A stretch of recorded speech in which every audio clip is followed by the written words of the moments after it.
Hello again, my most amazing artists. Today we are coming back and we are going to start taking these plaster strips and using them to create the head and the shoulders and the neck of our new portrait planters. So when we create these growth mindset portraits, we want to think a little bit about the size and the shape of the objects that we have. In front of me, I have a balloon, and that balloon is not much wider than the shoulders, right? I don't want this to be very big, so you're going to get one of these. You're going to get your neck and your shoulders, and you are going to take a different bowl and set your head piece inside of it, okay? In front of me, I also have a bowl of water. I'm going to use this to be dipping my plaster strips in there and then getting them wet.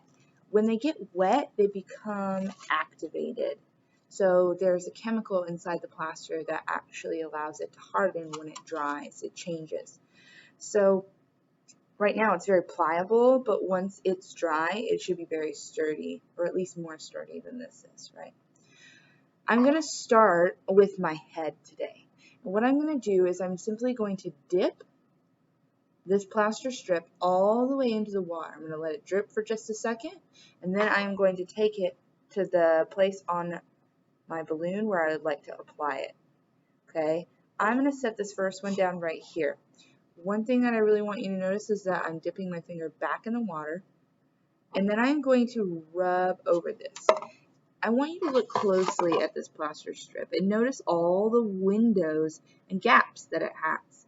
We need to close every single one of those gaps. And in order to do that, I'm just going to rub my finger gently over that surface until I have smoothed it out and closed all of the windows.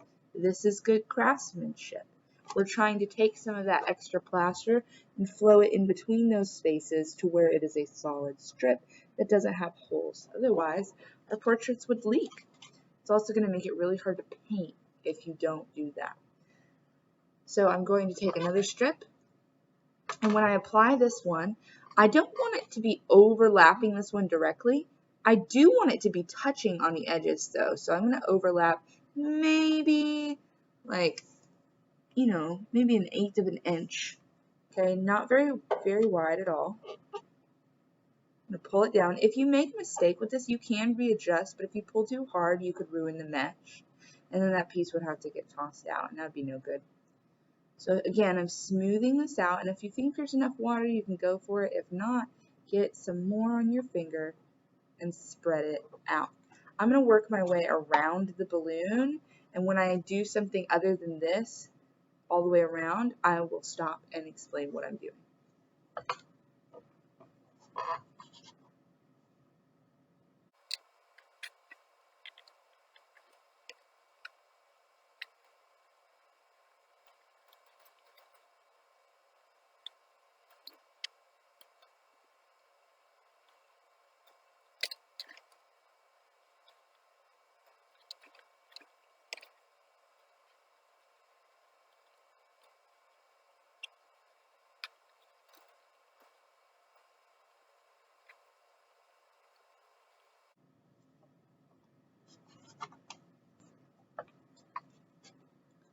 Okay, you can see how I am taking these and filling each one in. As I'm working my way around though, my balloon is starting to get really top heavy and it's wanting to flip over, okay? So as you're working, make sure that your balloon is not shifting around in the bowl. You want to make sure it's straight up and down, and you can kind of tell by where the dot is at the top of your balloon usually. If you're not sure, pick your balloon up and check the bottom edge and place it back in your bowl. As I'm working my way around, it's probably going to be a good idea for me to keep one of my hands on top so that this stays stable the entire time.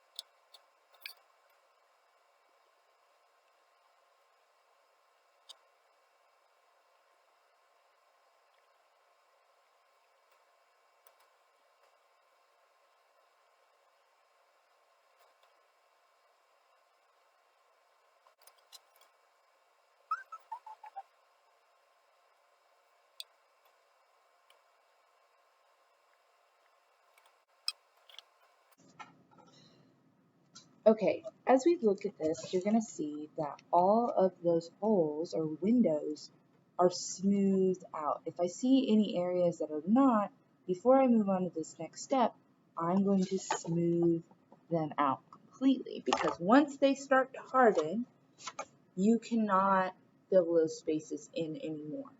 Okay, so now that I'm here at the top and I've worked my way all the way around, my balloon should be at least a little bit more stable. Now I'm going to take some pieces and I'm going to lay them across the top to fill in this space. Remember, we don't want to stack a ton of these on top of each other. We shouldn't have any spots that are more than 2 layers thick, and that's just really touching the edge. That's important because it's going to take too long to dry, and when that happens, it could cause your project to warp or crack as it separates away from this balloon. So it's really important that we have one thin layer. That way when we come back, we can add a second layer and make it even thicker and fill in any spots that we might have missed. But we're going to start here, and I'm going to finish the top layer.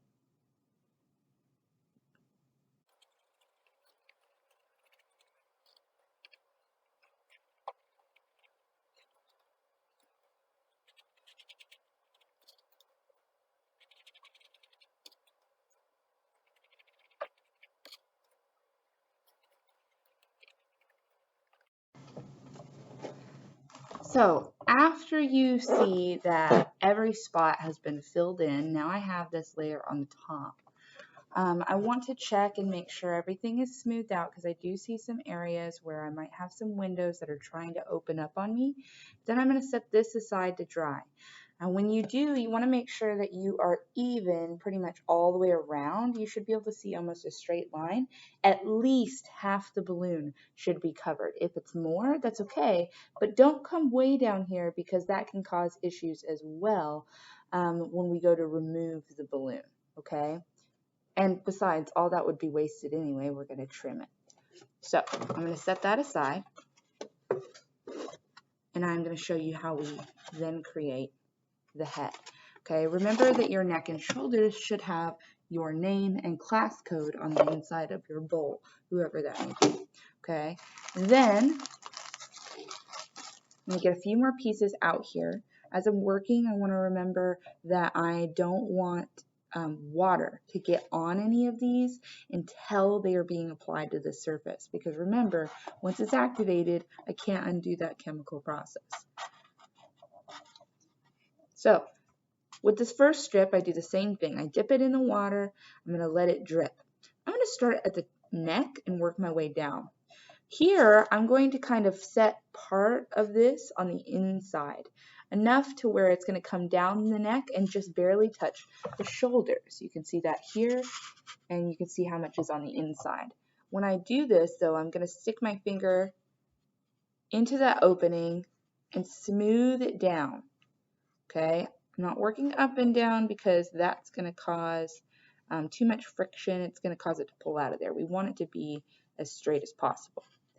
Then, after it's smoothed out on the inside and I've closed all the windows, yes, even the ones on the inside have to be closed, that's going to smooth it out and make it more like glue.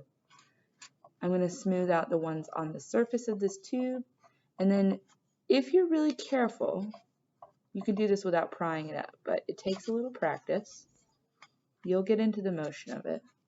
I'm going to smooth it down into the neck as well, into that curvature where the neck turns into the shoulders. Smoothing out all my windows to where they're all closed so that I have good craftsmanship. Okay. Next one. Lay it in the same way you did before, where it slightly overlaps by maybe 1/8 to 1/4 of an inch, and then smooth it out. This one might require 2 hands, but luckily we don't have to hold anything in place to do this. I'm going to work my way all the way around the neck, smoothing out as I work. Remember, you're working with a material like cardboard, which is not that sturdy. If you're pushing really hard, you're just going to cave in your project. Same with the bowl. Don't push hard when you're smoothing things out, or you could destroy your project before it's even started.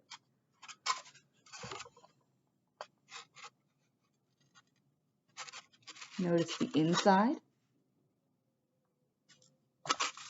and where the gauze stops, okay, which is about right here on the shoulder. I'm going to continue to work my way around and then I'll show you the next step.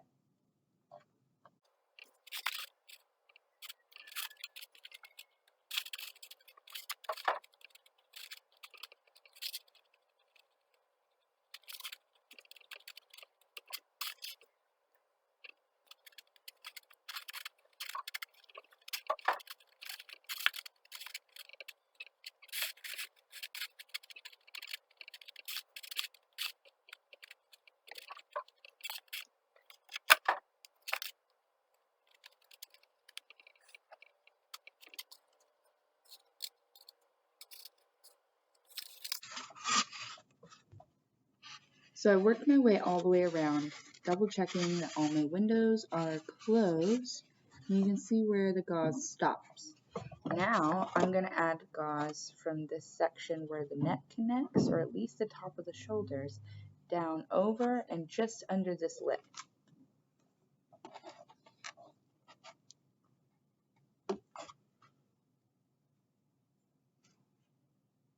Up to the neck, smooth it out, gentle, down over the lip and under the bottom of the bowl. Do not forget to smooth this part out, that's really important.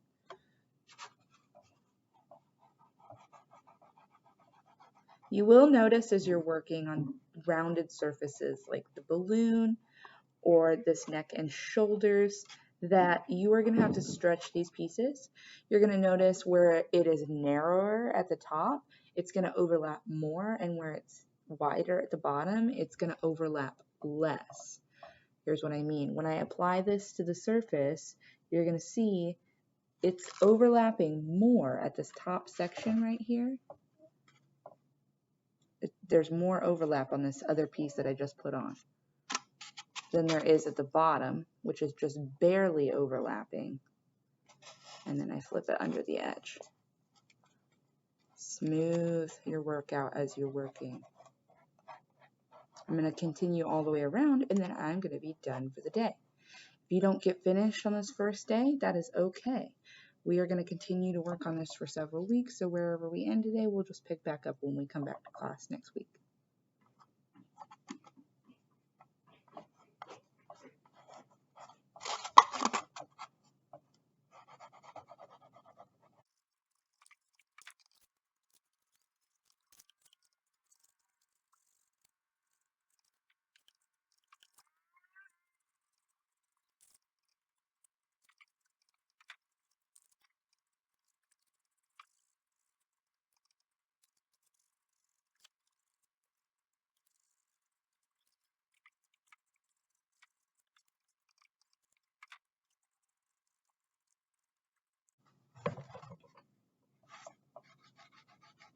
Here I'm just coming back and touching up some of these spaces where I noticed I didn't close the windows very well.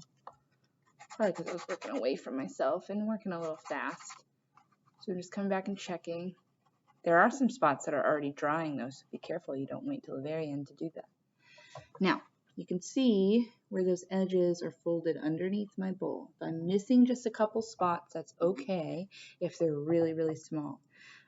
Because then we can come back and we can add a second layer next week to fill those gaps in. But if you're noticing that there are some, gaps that you cannot fill that are bigger than just a teeny tiny bit, you want to maybe cut one of these plaster strips and fill that area in. You might have noticed me using a really thin piece just a moment ago. So that being said, these are the two pieces that I've completed today. Now, if you only get one of them done, that's fine. We want to work quickly so we can get through this project, though. So really focus. Remember, artists make messes, they make mistakes, but deep inside, you got what it takes, because I know you're an artist. So let's power through this project, have fun getting a little messy, and I will see what you make today.